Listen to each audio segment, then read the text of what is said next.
ये सीढ़ियाँ यहाँ कहाँ से आ गई? कल तक तो यहाँ कोई सीढ़ी नहीं थी। काव्य उन सीढ़ियों पर चढ़ गई।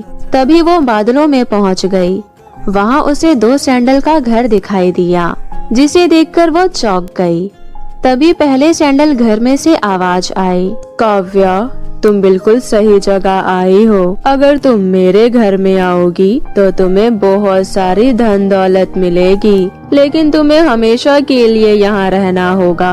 काव्या, तुम्हें मेरे घर में उतना ही मिलेगा जितने की तुम्हारी जरूरत है, और तुम उन पैसों को अपने साथ घर ले जा सकती हो।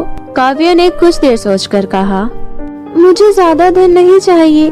मेरी माँ ने मुझे सिखाया है कि इंसान को मेहनत करते रहना चाहिए, कभी लालच नहीं करना चाहिए। इसलिए मुझे जितनी जरूरत है मुझे उतना ही चाहिए, ज्यादा नहीं। इसलिए मैं दूसरे जादुई सैंडल के घर में जाना चाहती हूँ। उसके बाद काव्या जैसे ही उस जादुई सैंडल के घर में गई, उसे घर के अंदर ढेर सारे रुपए, सोना, चांदी और खूब सारे सैंडल दिखाई दिए। ये सब देख काव्या हैरानी से बोली, जादुई सैंडल घर?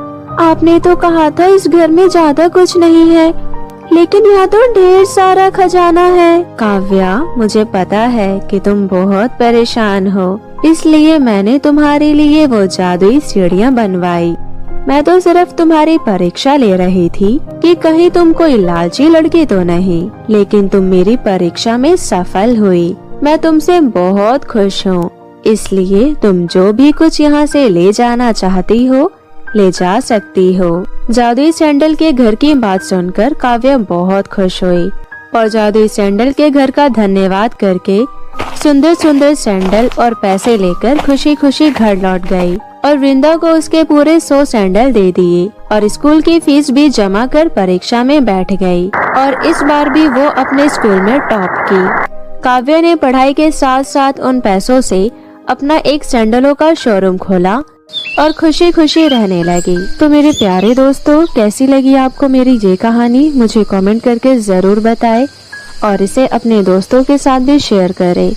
और हाँ दोस्तों, अगर आपने अब तक मेरे चैनल को सब्सक्राइब नहीं किया है तो जल्दी से नीचे लाल बटन दबाकर अभी कर लें। तो मिलती हूँ आपसे फिर किसी नई कहानी के साथ। तब तक के लिए आप अपना ध्यान रखें। धन्यवाद।